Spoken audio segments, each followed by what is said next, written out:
I met Ernie Takafuji when he was a young man, and I was a member of the House of Representatives, and he was stationed in Washington, D.C., and was becoming active with the Hawaii State Society.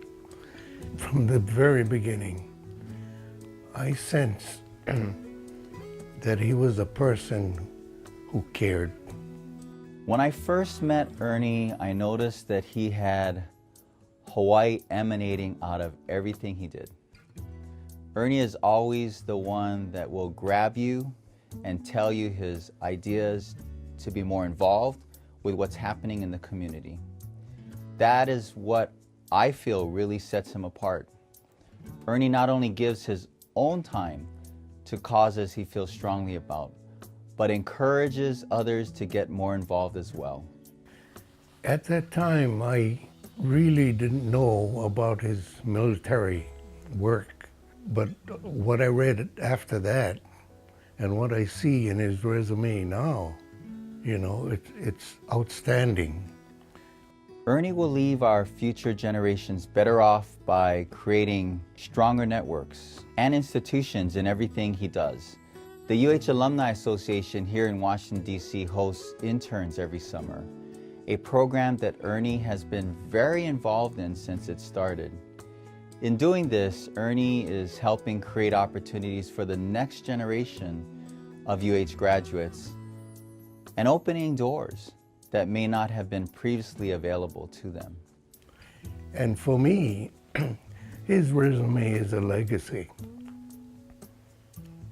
to his career, to his life, and for the UH and for Hawaii in particular.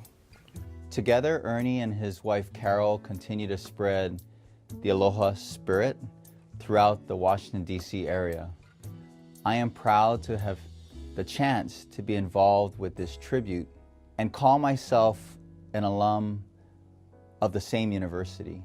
Congratulations, Ernie, and congratulations to the other distinguished alumni honorees. Mahalo.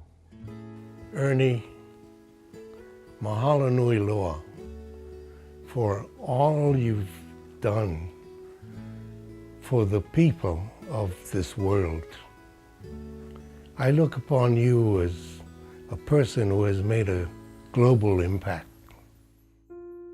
Dear friends, family, fellow alumni, honored guests, it's really an honor for me to be here tonight, and I express my deepest thanks to the University of Hawaii Alumni Association for this great honor.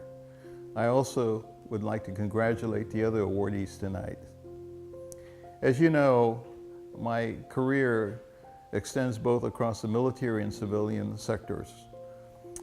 My life actually started in the Army in 1972 when I started active duty, and my first assignment was in Frankfurt, Germany.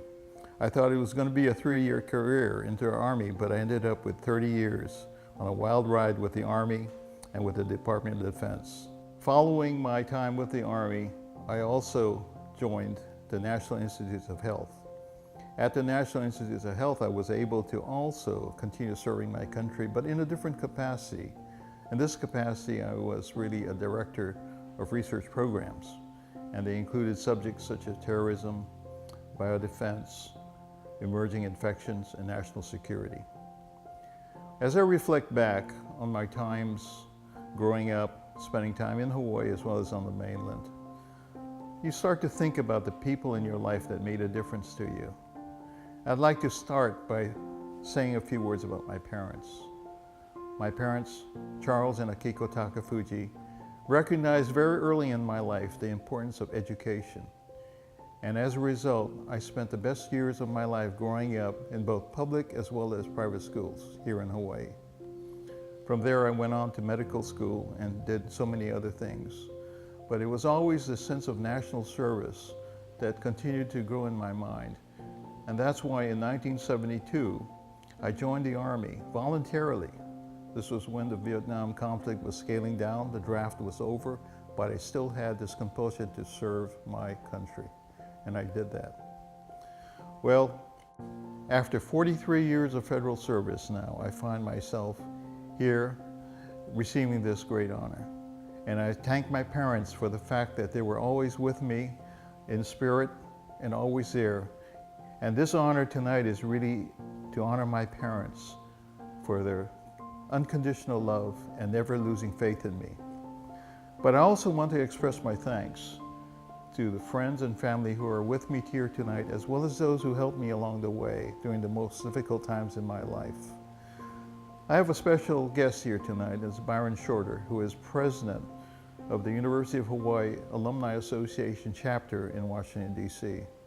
Byron submitted my name very secretly without my knowledge, and it is because of him that I am here tonight. But I also would like to express my thanks to family and friends who have been with me throughout my life, always encouraging me and providing the very best advice to me at the most critical times in my life.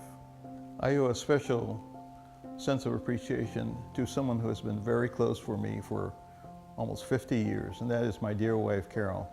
She has been by my side, constantly encouraged me and helping me. Mahalo to you. And also to my immediate family, who has never lost faith in me. I also want to thank someone very important, and it's God. Without God, I wouldn't be here tonight. God has given me the inspiration to always do the right thing in life.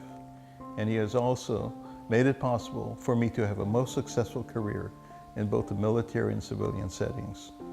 Well, at this point in life, I now find myself wanting to say mahalo to all of you, but also to the people of Hawaii, because the people of Hawaii mean so much to me. My wife and I have our roots here in the Hawaiian Islands. We have never left. We are lifetime members of the UHAA, and we do that because it is the right thing to do again. The UHAA is an excellent organization, and it is so important to the state of Hawaii to keep it vibrant and growing. And therefore, we encourage everyone to be alumni of the University of Hawaii Alumni Association. So let me say in closing, mahalo to all of you who have supported me and helped me, but also for all of you who have helped the University of Hawaii in its programs. Mahalo and good night.